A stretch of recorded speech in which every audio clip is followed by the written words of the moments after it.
friends.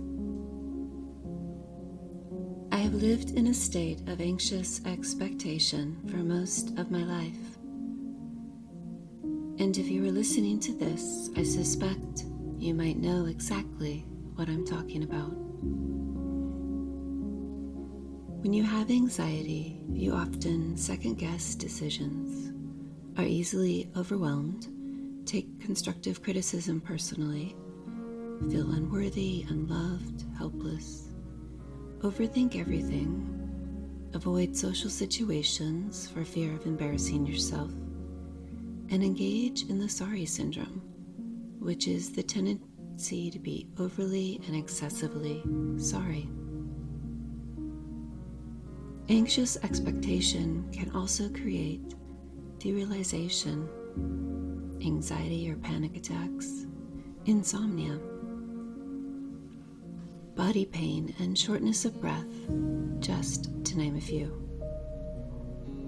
As did I, it is common for clients who come to me for therapy to tell me that they just want to know how to get rid of their anxiety. While this may seem like a valid request to ask a psychologist, it is not a realistic goal. David Allen once said, "If you don't pay appropriate attention to what has your attention, it will take more of your attention than it deserves." So if you run from anxiety, you reinforce the idea that you must always run from anxiety. And that can take up much more attention than is necessary. I think Eckhart Tolle said it best when he noted, "Whatever you fight, you strengthen, and whatever you resist, persists." It took me a while, but I now know that the more I fought to ignore my anxiety and resist experiencing any unpleasant feelings, the more I was actually inadvertently reinforcing it. So for today's meditation, we will practice recognizing, allowing, investigating, and nurturing all emotions. This practice is also called R.A.I.N, and it's associated with the work of Tara Brach. But before we dive deep, let's land on the surface of this moment.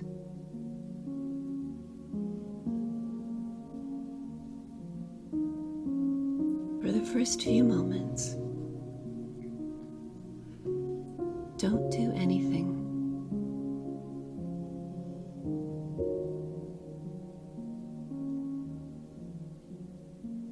Allow yourself to be here.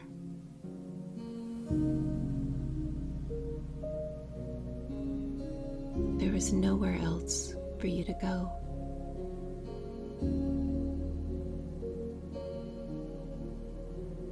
There is nothing else for you to do.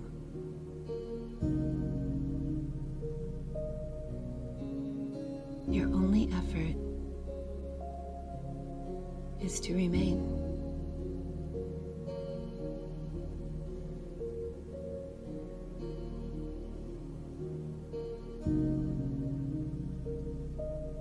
Elevate the crown of your head up to the sky. Expand through your torso and press your pelvis and your feet into the earth.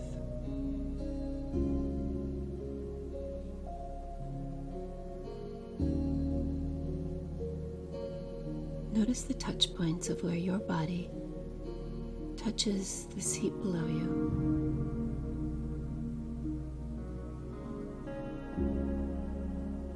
The glutes, your thighs, your legs and feet.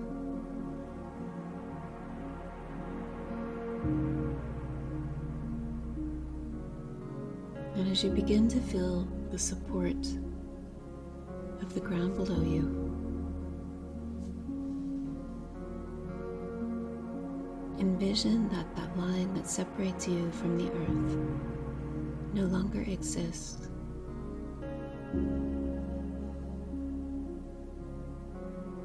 Root yourself here.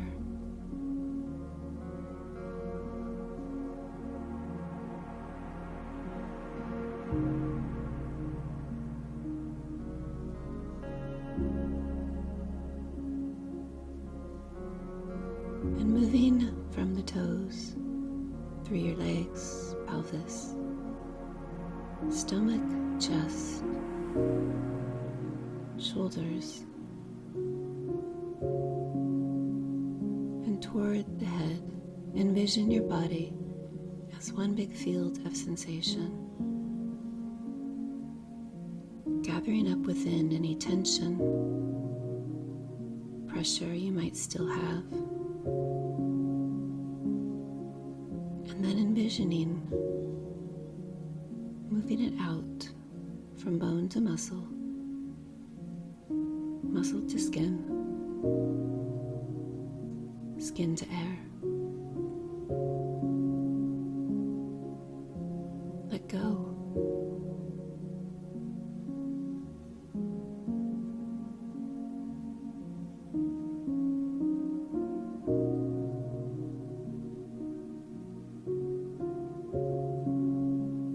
And now take some deep breaths. As you inhale, follow the breath through the nose, your throat, and feel the expansion in your lungs. And as you exhale, simply let the breath fall down deep within the belly.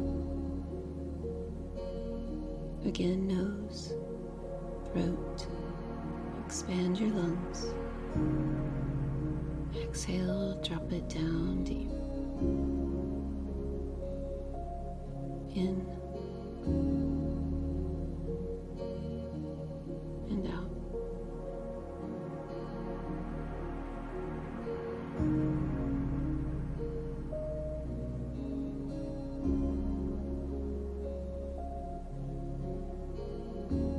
Now bring to mind a situation in which you feel you felt conflicted with, experienced self-doubt, self-critical. Nothing really traumatic here, just something that is the most tolerant of your attention in this moment.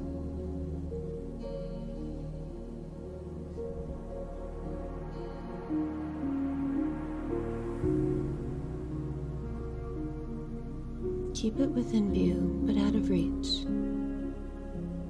as if you were in a museum looking at a picture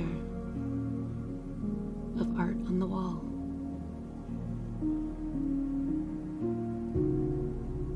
Look at it from afar and notice the surface details without getting caught up or being too concerned with what's behind it.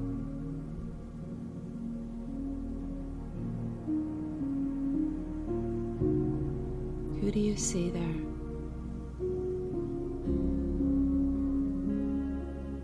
What is happening?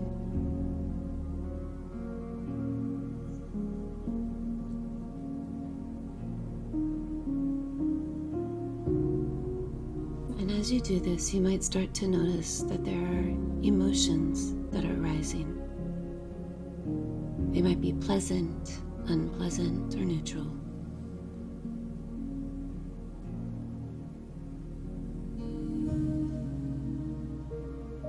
Practice recognizing what emotions you see or are experiencing now.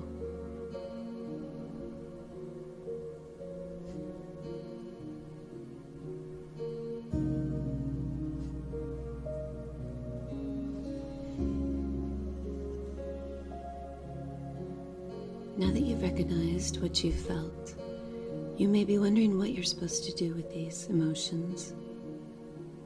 As our tendency is to redirect, avoid, or ignore unpleasant feelings, today I want you to do something a little different. Today I want you to simply allow them to be there. Greet them as you would a friend who needs a place to stay. welcome anxiety. Have a seat, frustration.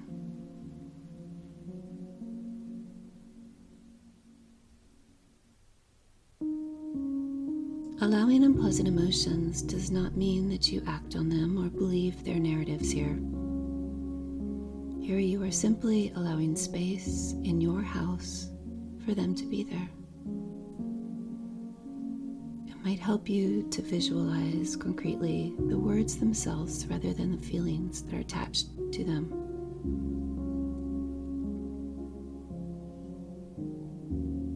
When you welcome all the parts of you, the walls of resistance, the walls around them that keep their strength within, begins to falter and fall. Practice allowing now.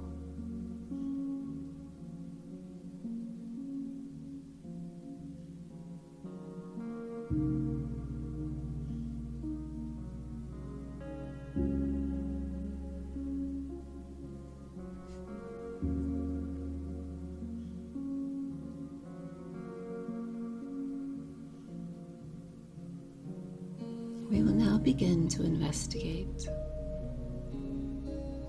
To investigate does not mean to solve anything here. To investigate means to simply take a closer look at the parts rather than just seeing the whole.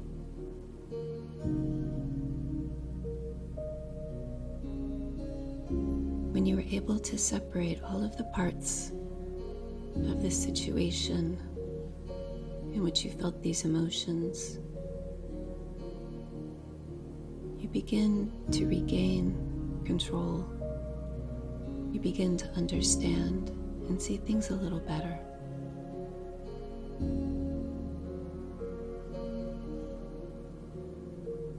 And it might be helpful for you to ask yourself a few questions as you do this. Ask yourself, in what manner do these emotions show up in my body? Physical manifestation of emotions in the body are sensations, and sensations are often expressed as adjectives and verbs.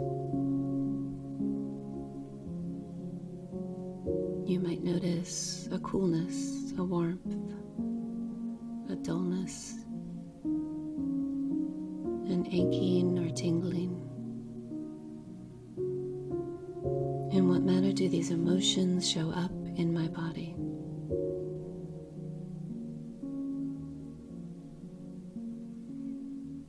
You can also ask yourself, what other times have I experienced these particular sensations? Is this a pattern in my life or something new?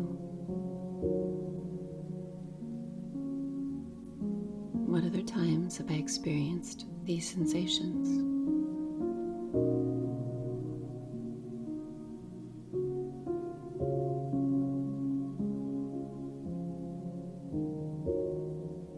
And just as a parent would comfort a child in times of need, listen to the message that is the most vulnerable part of you, your child, trying to tell you. It could be a simple message, something more complex, or something that you need to change in your life.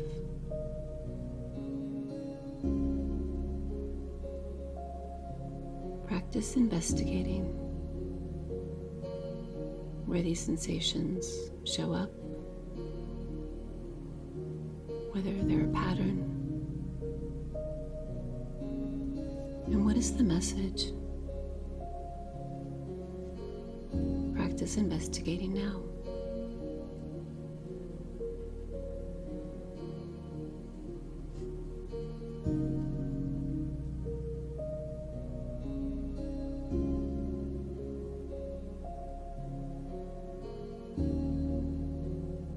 Now call upon the parent part of you here, the wise part of you, or maybe the wise part of someone else that you look up to.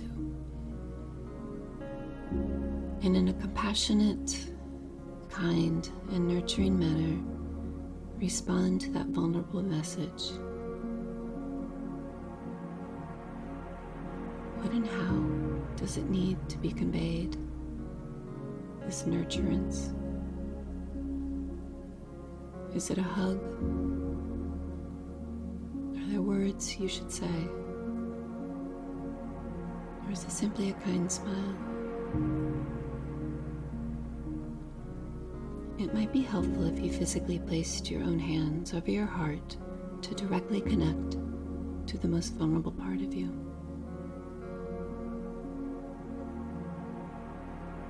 Practice nurturing now.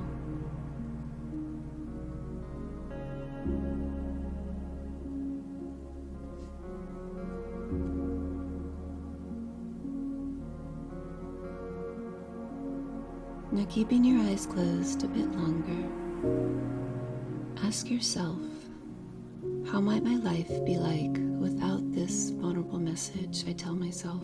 Who might I become then? Allow yourself to become familiar with this image, feeling, and thoughts that this new you might have.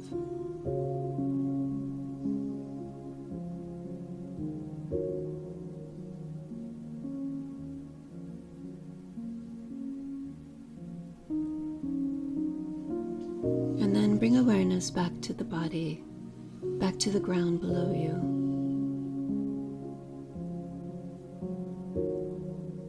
I will leave you with a poem called Risk by R.A.I.N.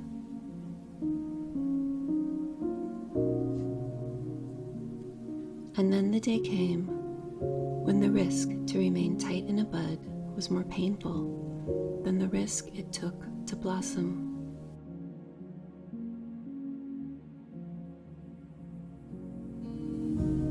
You see, there will come a day when the pain of complacency will exceed the pain of actually daring to make a change.